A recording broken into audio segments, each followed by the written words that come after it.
सिर्फ लड़कियों की वजह से उन्होंने फांसी के फंदे पे अपने आप को लटका लिया। मुझे इष्ट करना पड़ेगा, इसलिए प्रधानमंत्री का बेटा चपरासी हो गया और एक मामूली किरानी की बेटी आईएएस में टॉप कर गई। जो जुनून चाहा, उन्होंने जुनून चाहा लिया कि मुझको पढ़ना है तो बन गई। इन्होंने जुनून ठान लिया क्या मेरा छोकरा बेटा, ये लड़की मुझको हासिल करनी है, चाहे जैसे भी हासिल करे, ये लड़की मुझको हासिल करनी है, चाहे 10 गुंडा लेके जाना पड़े, कोचिंग सेंटर जाना पड़े, चाहे रास्ते में उसका किडनैप करना पड़े, चाहे उसके माँ बाप को समझाना पड़े, 24 घंटे उसी फिक्र में पड़ा है। झूठ बोला, लतीफा बोला, सच बोला, हंसाने के लिए बोला, मजाक में बोला, गाली बोला, गुस्से में बोला, जो भी बोला, मा यल्फिज़, जो भी लफ्ज जबान से निकलता है एक रकीबुल अतीद है, एक जबरदस्त निगहबान है जो मेरी सारी बोली को रिकॉर्ड करता है। वो फरिश्ता हर लगा देंगे। मेरी माँ बहन बेटियां बड़ी चपड़ चपड़ चपड़ करती रहती, यानी हमेशा को सिर्फ बोलना ही बोलना है। जो बेवकूफ होता है वो ज्यादा बोलता है और कम सुनता है, और बच्चा इसके पास अकल नहीं होती, इसलिए बच्चे ज्यादा बोलते हैं और कम सुनते हैं। औरतों के पास अकल कम होती है मर्दों के मुकाबले में। ऐसा नहीं होता। ये जलसा ईमान और अकीदा को दुरुस्त करने और अपनी जिंदगी में रोशनी लाने के लिए जलसा होता है, ताकि मैं दीन सीखूं और उस सीखे हुए पे मैं अमल कर सकूं। अब उसका तरीका है इस महफिल का कि जब आप आ गए हैं यहाँ तो बिल्कुल तवज्जो के साथ अपने खतीब की तरफ चेहरा करके ध्यान लगाकर उनकी गुफ्तगू सुनी जाए।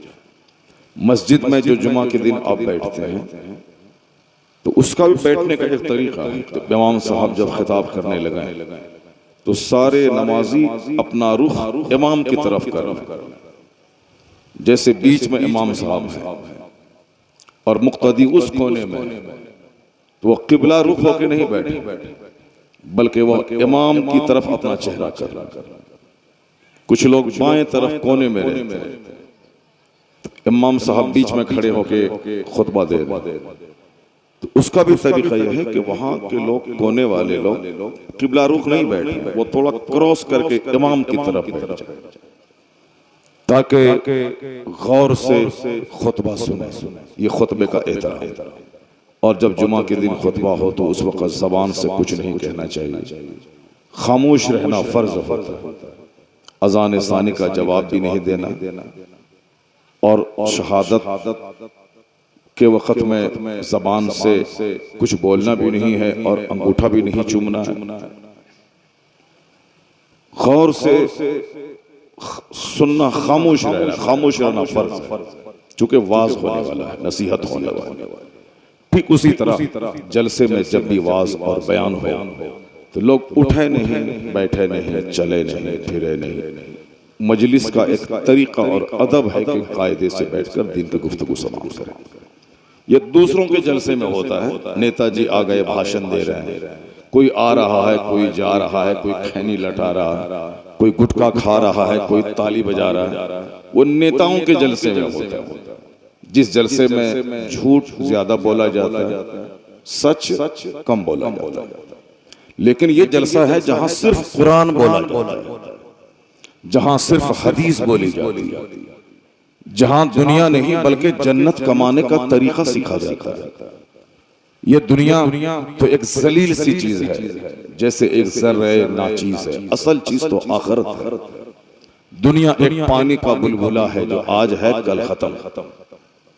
बेशुमार लोग थे जो आज कलकत्ता से परसों चेन्नई जाए, बहुत सारे लोग थे जो बेंगलोर से घर, बिहार, झारखंड आ गए, लेकिन अब वो नहीं घर आएंगे, उनकी लाश आ रही है। सोचा तो होगा कि घर जाएंगे, 1 महीने की छुट्टी में घर बनाएंगे, फला खेत की रजिस्ट्री करवा लेंगे, बेटी का रिश्ता हो जाएगा, बहुत कुछ प्लान बना के बंदा चलता। लेकिन उसे क्या खबर थी कि मेरा प्लान घर नहीं पहुंचेगा, मेरी डेड बॉडी घर पहुंचेगी। यही है जिंदगी की कहानी।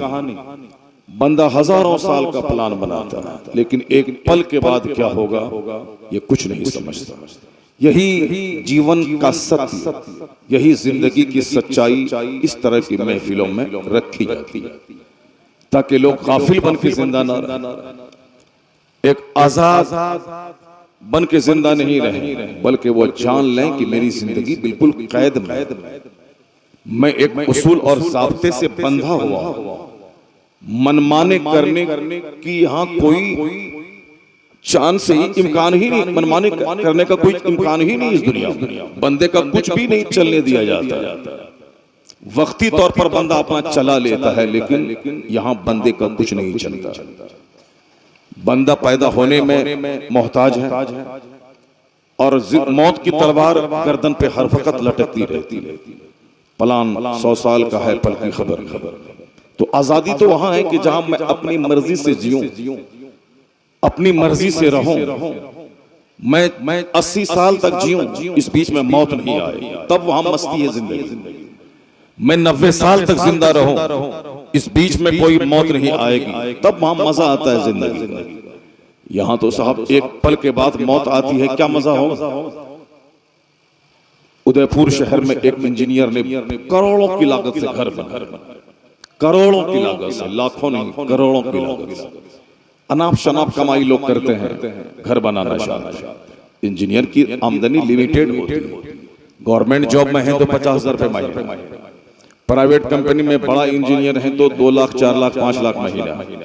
फॉरेन में अमेरिका यूरोप में कमाते हैं तो चलो वहां की करेंसी चूंकि महंगी होती है, वहां का 1 लाख यहाँ का 70 लाख बन जाएगा, तो थोड़ी सी कमाई समझ में आती है। लेकिन गवर्नमेंट जॉब का एक इंजीनियर था उदयपुर का, तनख्वाह कितनी होगी वो मुश्किल तमाम 60 से 70 हजार रुपए महीने। मकान करोड़ों का बना रहा, सारा शहर देखने आ रहा, हर जबान पे उसके मकान का चर्चा था। किसके मकान का? जिसकी आमदनी गवर्नमेंट से 70,000 महीना और मकान कई करोड़ का बना रहा। तो अब आमदनी कहां से आएगी, पैसा कहां से आया? सारे लोग समझते हैं कि किस तरह से ऊपर से नीचे से दाएं से बाएं से कमाई होती है दफ्तर में, वह सबको मालूम। जब बंदा ठान लेता है कि मुझको मकान बनाना है जैसा पूरे शहर में कोई नहीं बनाया है, तो वो पांव भी चलाता है पैसे, हाथ भी उठाता है तो पैसा चाहिए, सिग्नेचर भी करता है तो पैसा चाहिए। खूब रिश्वत लेके पैसा कमाया, जबरदस्त मकान बनाया। उसी दौरान मैं उस शहर में खिताब के लिए गया हुआ था और हमारा उन्वान है लोगों को आखिरत से जोड़ना, अल्लाह का डर दिल में पैदा करना, हुजूर की मोहब्बत पैदा करना, लोगों को नेक बनाना। यही मेरी तकरीर का एक निचोड़ होता है। कुछ लोग होते हैं कि 1 घंटा तकरीर कर जाते हैं, पता ही नहीं चलता कि आखिर इन्होंने तकरीर क्यों किया, तकरीर करने का मकसद क्या था, उसका एम क्या था, एम्बिशन क्या था, मकसद तकरीर क्या था, पता ही नहीं चलता। आया अपना चुनौती लेके, कुछ लतीफा कुछ कॉमेडी 1-2 बात बोला, अपना चल दिया। पता ही नहीं चला न सामने वाले को न उनको खुद नहीं चला कि इनकी तकरीर का मकसद क्या था। मैं कोशिश करता हूं कि मैं तकरीर एक पढ़े लिखे लोगों के लिए भी और जलसे का एक अदना आदमी जो कुछ नहीं जानता वो भी अगर 2 घंटे की तकरीर सुन ले तो उसको भी पता चल जाए कि मौलाना साहब कहना क्या चाह रहे थे, इनकी तकरीर का मकसद क्या था। तो मैं चाहता हूं मेरा मकसद मेरे हाथ से जाने नहीं पाए, चाहे 10 मिनट की तकरीर हो या 3 घंटे की तकरीर हो। अल्हम्दुलिल्लाह आज शुरू वक्त में मुझको दिया गया 12 बजे भी शुरू वक्त नहीं है। मैं अक्सर जलसे वालों से कहता हूं कि 10 बजे मुझको दीजिए, 12 तक 2 घंटे की तकरीर मेरी सुन लीजिए और सुना दीजिए लोगों को। मगर लोग अपने वादे पे नहीं खरा उतरते हैं। मुझको अभी 10 बार बोला गया था कि 11 बजे हर हाल में आपकी तकरीर शुरू हो जाएगी, मगर नहीं हो पाया। जाहिर सी बात है, जब जलसा होता है 50 लोग रहते हैं तो उसमें आगे पीछे 10-20 मिनट 1 घंटा 2 घंटा आगे पीछे हो जाता है सिस्टम। कोई खड़ा हुआ, अनाउंसरी थोड़ी लंबी हो गई, कोई नात पढ़ने खड़ा हुआ, थोड़ी नात लंबी हो गई, तो 1 घंटा लेट होना आगे पीछे होना कोई माना नहीं रखता है। तो 1 घंटा लेट से मैं आपके सामने आया हूं और मुमकिन है कि 1.5 से लेकर 2 घंटे तक मैं आपके बीच रहूं। इस बीच में आप भागिएगा नहीं, आप भागेंगे तो नहीं आप लोग। नहीं भागेंगे ना, भाई 5 आदमी हाथ उठा रहे हैं, बाकी सब लोग उधर हाथ नहीं उठाए। भागेंगे तो नहीं आप लोग? जरा सारे लोग हाथ उठा के बोले नहीं भागेंगे। हाँ, यहाँ भागने के लिए आप नहीं आए, आप तकरीर सुनने के लिए आए, भागिएगा नहीं। वादा आपने किया है, यहाँ 1 दर्जन उलमा कराम के सामने वादा किया, अल्लाह देख रहा है। अगर यहाँ से भाग गए तो सारी जिंदगी भागते रहेंगे आप, और अगर यहाँ जम गए अल्लाह ने कबूल कर लिया तो यही बैठना आपकी जिंदगी में इनकलाब का एक जरिया हो जाएगा। क़यामत के दिन यही जमीन का खित्ता आपके फेवर में गवाही देगी। आपने सूरह ज़िलज़ाल को सुना होगा नमाज में, इज़ा ज़ुलज़िलतिल अर्दु ज़िलज़ालहा व अख़रजतिल अर्दु अस्क़ालहा व क़ालल इंसानु मा लहा। यानी क़यामत का वो जब ज़लज़ला आएगा, जमीन हिला दी जाएगी, जमीन के नीचे जितनी कब्रें हैं, जितने मुर्दे हैं, जितनी चीजें हैं, सारी चीजों को जमीन निकाल के फेंक देगी। उस दिन यह जमीन गवाही देगी कि मेरी पीठ पर बैठकर किसने गुटखा खाया है, मेरी पीठ पर बैठकर किसने सिगरेट पिया है, इसकी पीठ पर बैठकर किसने गीबत की महफिल सजाई, इसकी पीठ पर बैठकर चाय की चुस्की लेकर किसने 2 घंटे तक व्हाट्सएप में गंदी तस्वीरें देखी हैं। यह जमीन सीसी कैमरा की तरह मेरी सारी एक्टिविटीज को नोट कर रही।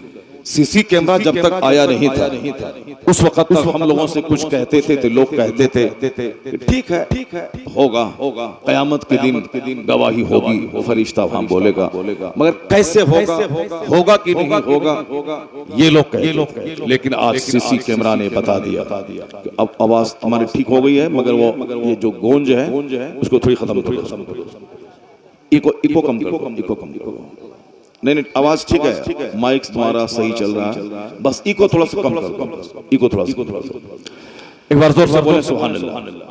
सर आपकी तवज्जो मेरी तरफ रहे, मैं चाहता हूं कि आप मेरे एक जुमले को नोट करें। पहली बात मैं उदयपुर वाली कहानी में सुनाऊंगा भी, मगर ये बात छिड़ गई तो इसको मैं मुकम्मल कर लेता हूं। जहां आप बैठे हुए हैं जिस जमीन पर, यह जमीन का खित्ता क़यामत के दिन सीसी कैमरा की तरह अपनी सारी रील को बयान कर देगी। ये हमारी बोली नहीं है, जिस अल्लाह पर हम और आप यकीन करते हैं उस अल्लाह का कहना है। यौम इज़िन तुहद्दिसु अख़बारा, जिस दिन यह जमीन अपनी खबरें बताएंगी कि जमीन पर क्या अच्छा हुआ क्या बुरा हुआ, यह जमीन सारी खबर बताएगी अल्लाह के सामने। जब से सीसी कैमरा नहीं आया था, लोग सोचते थे कि कैसे सारी बातों को रिकॉर्ड किया जाता है, लेकिन जब सीसी कैमरा आया, 1 खरब रुपए का माल मॉल में मौजूद है। अब वहां कोई सेल्समैन नहीं, अंदर घुसिए, वहां खरबों का माल पड़ा हुआ। जो आदमी बाहर 10 रुपए की चोरी करता है, मस्जिद के दरवाजे पे चप्पल चोरी करके घर चला जाता है, वह उस मॉल में घुसने के बाद करोड़ों का सामान रखा हुआ है, उसको उठा के जेब में नहीं रखता है। मस्जिद में चप्पल चोरी करके चला गया, चप्पल की कीमत है 100 रुपए, अब वहां 1 लाख का सामान रखा हुआ है, लेकिन वो नहीं ले रहा। क्यों नहीं ले रहा है? उसके दिमाग में एक रिंग बज रही है कि मैं सीसी कैमरा के अंडर में हूं, अगर मैंने ले लिया तो सब कुछ रिकॉर्ड हो रहा है, और जैसे ही गेट से मैं बाहर निकलूंगा फौरन वहां मुझको पकड़ा जाएगा और मेरे से वो सामान निकाल लिया जाएगा, मुझको जेल में डाल देगा। सीसी कैमरा के डर से वहां कोई सेल्समैन नहीं है, कोई दूसरा कस्टमर भी नहीं है, अंदर में सामान रखा हुआ, वो चाहे तो छोटा सा सामान है लेकर के जेब में रख सकता है, लेकिन नहीं रखता है। क्यों? उसके दिमाग में है कि सीसी कैमरा के अंदर में मैं हूं। ये एक तसव्वुर उसको रोकता है चोरी करने से। कुरान शरीफ अगर तवज्जो से आप पढ़ लिए होते, यौम इज़िन तुहद्दिसु अख़बारा, क़यामत कायम होगी, जिस तरह सबको मौत आएगी यह सच है, मरने के बाद क़यामत कायम होगी ये फैक्ट है। क़यामत के दिन हिसाब किताब होगा, वो द डे ऑफ जजमेंट है।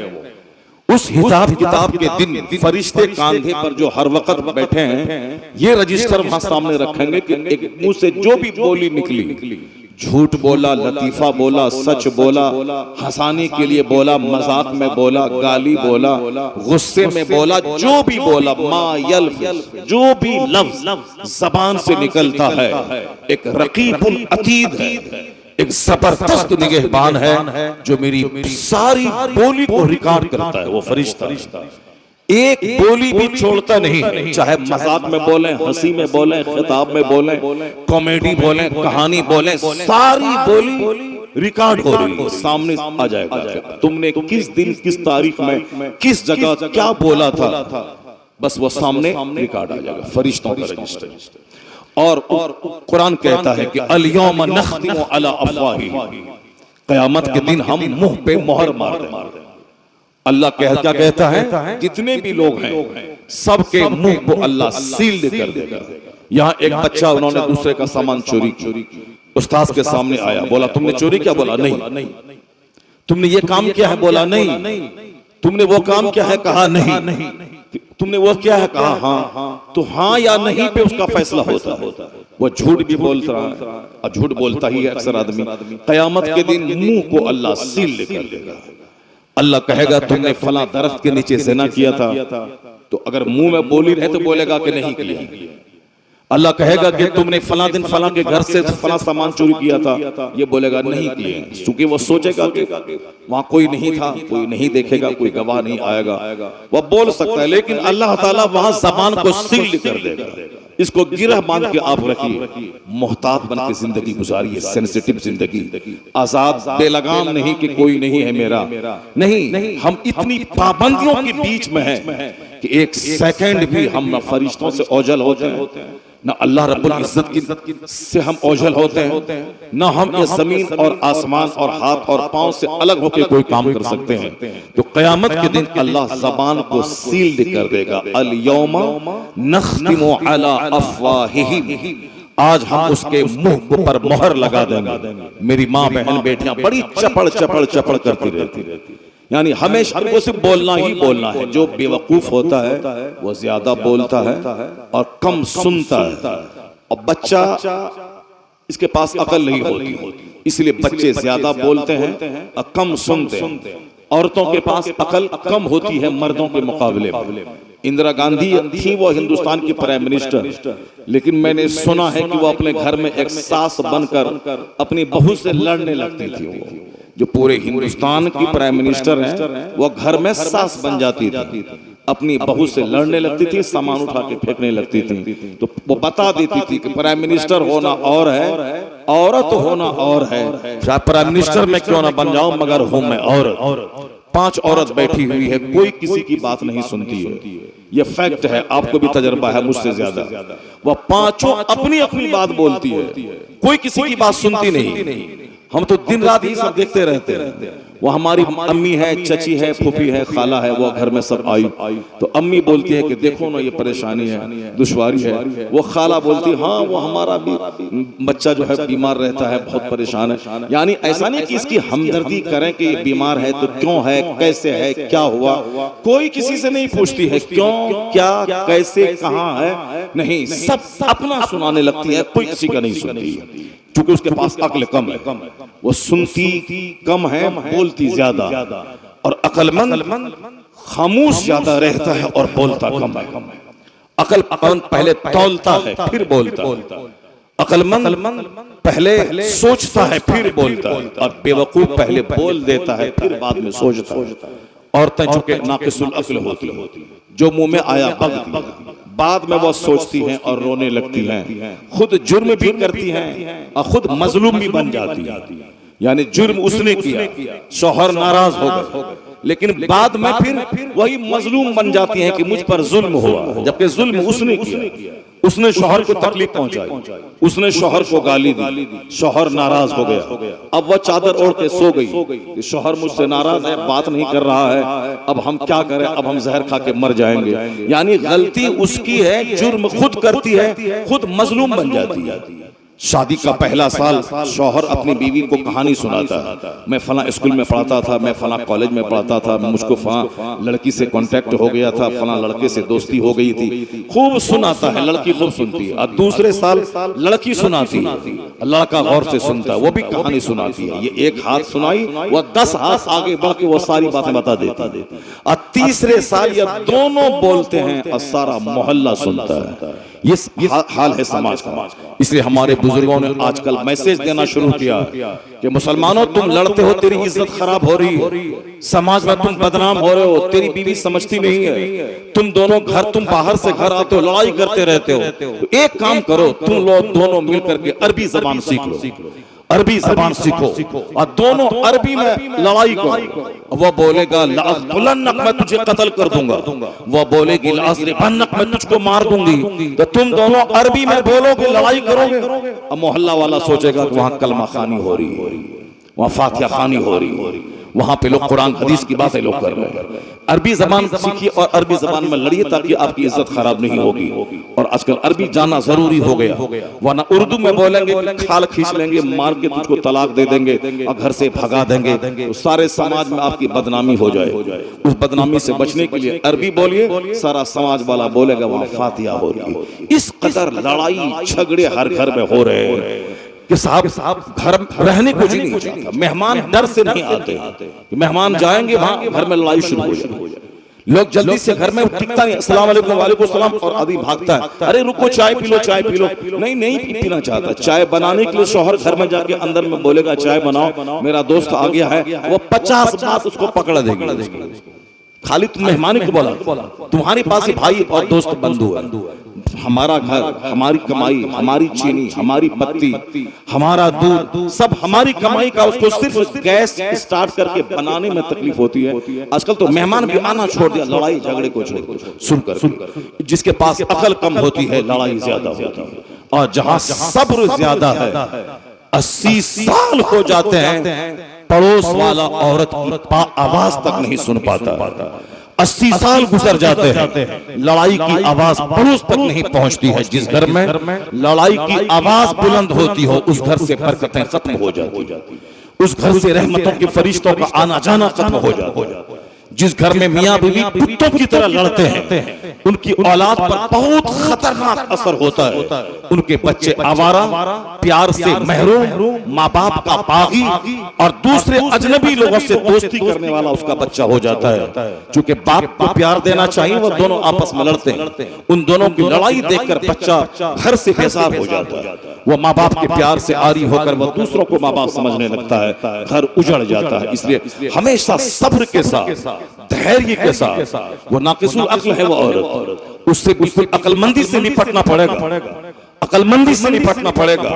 अक्लमंदी से निपटने के लिए न कोई गांधी का कानून आएगा, न कोई नेहरू का कानून आएगा, न कोई आइंस्टाइन का कानून आएगा। कोई भी मजहब की सारे ग्रंथ पढ़ के देख ले, एक खुशहाल मियां बीवी के दरमियान अच्छे ताल्लुकात वाली अच्छी जिंदगी, खुशबूदार घर बनाने का जाब्ता किसी के पास नहीं। एक शख्स ने कहा कि औरतों को दबा के रख, वो एक बार बोले 50 लाठी मार, तब वो कंट्रोल में रहेगी। किसी दूसरे ने कहा कि औरतों को हमेशा डरा के रख। एक राजा का बेटा शादी करने के लिए गया, वो वहां से जब राजा की बेटी को लेके आया तो रास्ते भर वो अपने गुलाम को पीटता रहा, मारता रहा। गुलाम को कभी हाथ से मारता, कभी डंडे से मारता।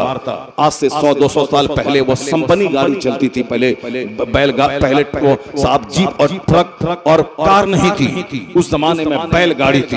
एक बादशाह की बेटी थी, लड़ाई झगड़े में मशहूर, गाली गलौज देती रहती थी। हमेशा घर के लोग तंग थे, मोहल्ले के लोग कहते थे राजकुमारी है, शादी कहाँ होगी इसकी। कोई दूसरा राजा, पहले तो अलग अलग राजा होता था, कोई उनके यहाँ पैगाम नहीं भेजता था, मगर एक राजा का बेटा बोला मैं शादी करूंगा उससे। रिश्ता तय हुआ, शादी हो गई। शादी के बाद वापसी में जिस गाड़ी पे बैठ करके, पहले तो 100 बैलगाड़ी बारात में लोग लेके जाते थे, संपनी गाड़ी सजा करके जब दुल्हा दुल्हन बैठ के गए, लड़का पूरा रास्ता अपने नौकर को जो गाड़ी चला रहा था, कभी उसको गाली देता, कभी डंडे से पीटता था, यहाँ तक कि 25 किलोमीटर दूर तक अब नौकर को मारता रहा, मार के लाया। जो गलंढर दुल्हन थी, माँ से लड़ती थी, बाप से लड़ती थी, भाई से लड़ती थी, नौकरानी से लड़ती थी, राजकुमारी थी, लड़ती थी आने वाली औरतों से, माँ से, बहन से, भाई से, सबसे जिद्दी और चुड़ैल किस्म की थी। वो जब देखा कि ये शौहर मेरा पूरे 25 किलोमीटर दूर तक नौकर कोई मारता रहा, डांटता रहा, तो पूरे 25 साल की सारी बदमाशी उसकी खत्म हो गई। वह जब वहां पहुंची अपने शौहर के पास तो गोंगी बन गई, बात ही छोड़ दी। अब वह बिल्कुल पसीज गई, क्योंकि ये नौकर को जब इस कदर मार रहा है पूरे 25 किलोमीटर दूर तक, अगर मैंने कुछ किया तो मुझको तो ये मार के ठीक कर देगा। तो जो काम बड़ा आइंस्टाइन नहीं कर पाए, वह काम एक जबरदस्त शौहर ने करके दिखा दिया। जिसको बाप सीधा नहीं कर पाया, जिसको माँ सीधा नहीं कर पाई, उसको एक अक्लमंद इंसान ने सीधा करके उसको रख दिया। लोग कहते हैं उसे डरा के रखो। कोई कहते हैं कि बीवी बोले पूरब जाओ तो तुम पश्चिम जाओ, बीवी बोले अभी सामान चाहिए तो तुम 4 दिन के बाद लाके दो। चूंकि वह नाक़िसुल अक्ल है, अगर तुमने उनकी सारी बात मान ली, तुम्हारे सर पे बैठ करके वह हुकूमत करेगी और फिर तुम्हारा जीना हराम कर देगी। वो नाक़िसुल अक्ल है, इसी तरह से समझेगी। किसी ने कहा ये डाइन है, किसी ने बोला ये कातिल है, किसी ने बोला ये चुड़ैल है, किसी ने कहा ये भूतनी की सूरत है। सबने अपने अपने हिसाब से कहा, मगर कुर्बान मुस्तफा जाने रहमत पे, जिन्होंने नारियों को सम्मान दिया, नारियों को इज्जत दी, औरतों को चुड़ैल नहीं कहा, औरतों को भूतनी नहीं कहा, औरतों को कहा कि औरतें टेढ़ी पसली से पैदा हुई है, इसे सीधा करना चाहोगे तो टूट जाएगी, और टूटना तलाक है और तेरा घर बर्बाद हो जाएगा। इसलिए इसे सीधा करने की कोशिश मत कर, उसको अपनी हालत में रहने दे। ये बड़े काम की चीज है, उससे फायदा हासिल करता रहा। ये तेरे बच्चों को पालती है, ये तेरे घर को जन्नत बनाती है, ये तुझे गुनाहों से बचाती है, ये तेरी खैर मौजूदगी में इज्जत, जान, माल, आबरू सबकी हिफाजत करती है। ये टेढ़ी पसली से पैदा हुई है, टेढ़ापन इसके अंदर है, इसको डंडे से सीधा नहीं कर पाओगे। उससे प्यार करो, जो खाओ खिलाओ, जो पहनो पहनाओ, उसे सिर्फ समझाओ, उसको बताओ। यानी जो दूसरे लोगों ने डंडा का सहारा लेने का, इस्लाम ने शरीयत का डंडा का सहारा लेने का। अगर वह चुड़ैल हो तो शरीफ बन जाएगी, बदमाश हो तो खामोश रहने वाली वो परहेजगार बन जाएगी। इसलिए जो कानून मुस्तफा ने दिया है, यही कानून है कि जिससे औरतों को सीधा किया जा सकता है और औरतों से घर को जन्नतनुमा बनाया जा सकता है। दूसरों ने औरतों को अपमानित किया, औरतों को प्रताड़ित किया, मर्दों की चिता पे जला के मार डाला, औरतों को बाप की जायदाद में हक नहीं दिया। ये तन्हा साथ मुस्तफा जाने रहमत की है कि औरतों के पांव के नीचे जन्नत करार दिया, और फिर औरतों माँ का चेहरा देखना हज मबरूर के अज्र के बराबर करार दिया। बाप की जायदाद उसको हिस्सा दिलाया, और शौहर से कहा खबरदार उस पर हाथ मत छोड़ना, हाथ छोड़ने की नौबत आए तो बदन में चेहरे पे मत मारना, उसको माँ बाप लगा के गाली मत देना। कौन है जिसने इन औरतों को धनवान बनाया, औरतों को सम्मान दिया? वो ज़ात मुस्तफा की है, जो काम कोई न किया हो। घर को जन्नती माहौल देने के लिए मुस्तफा ने शानदार फरमान जारी फरमाया।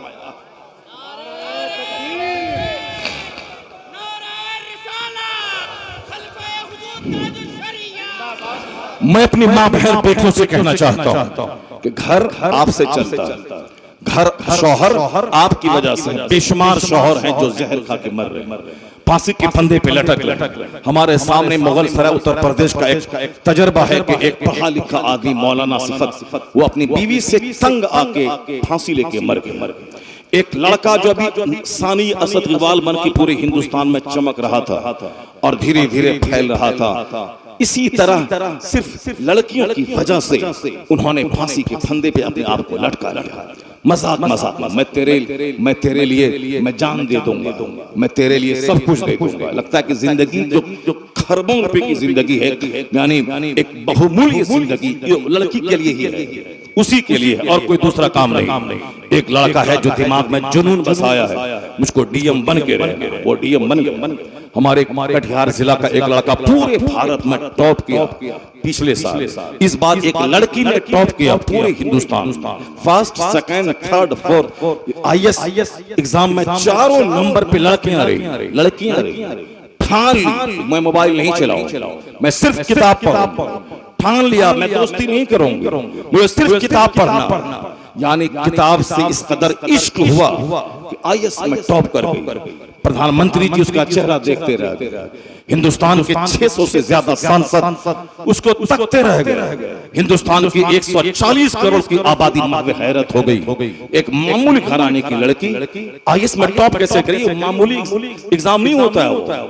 एक आदमी 4 साल से 18 घंटे पढ़ता है फिर भी नहीं निकाल पाता है। पीटी निकाला, मेंस में फेल हो गया, मेंस से निकाला, ओरल वाइवा में फेल हो गया, नहीं हो पाता है। बहुत खतरनाक, बहुत जबरदस्त एग्जाम होता है उसका, उसके लिए अपना पूरे खून को पानी बनाना पड़ता है, 18 घंटे स्टडी करने पड़ते हैं, तब जाके एक बच्चा कामयाब होता है। हिंदुस्तान का सबसे नेता बनना आसान है, 2-4-10 आदमी को मर्डर करे नेता बन जाए, 2-4-10 गुंडों को साथ में लेके चले और नेता बन जाए, 2-4-10 को चौक चौराहे पे तमाचा मारा, डरा दें, वोट नहीं दिया घर से उठा करके पहुंचा दूंगा गंगा, बस फौरन वोट मिल जाएगा।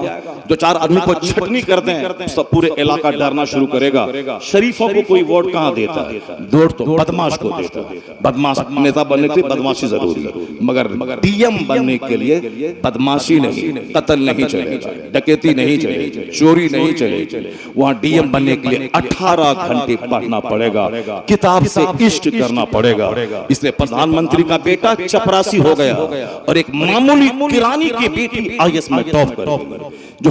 जो जुनून चाहा, उन्होंने जुनून चाहा लिया कि मुझको पढ़ना है तो बन गई। इन्होंने जुनून ठान लिया, क्या मेरा छोकरा बेटा, ये लड़की मुझको हासिल करनी है, चाहे जैसे भी हासिल कर, ये लड़की मुझको हासिल करनी है, चाहे 10 गुंडा लेके जाना पड़े, कोचिंग सेंटर जाना पड़े, चाहे रास्ते में उसका किडनैप करना पड़े, चाहे उसके माँ बाप को समझाना पड़े, 24 घंटे उसी फिक्र में पड़ा है।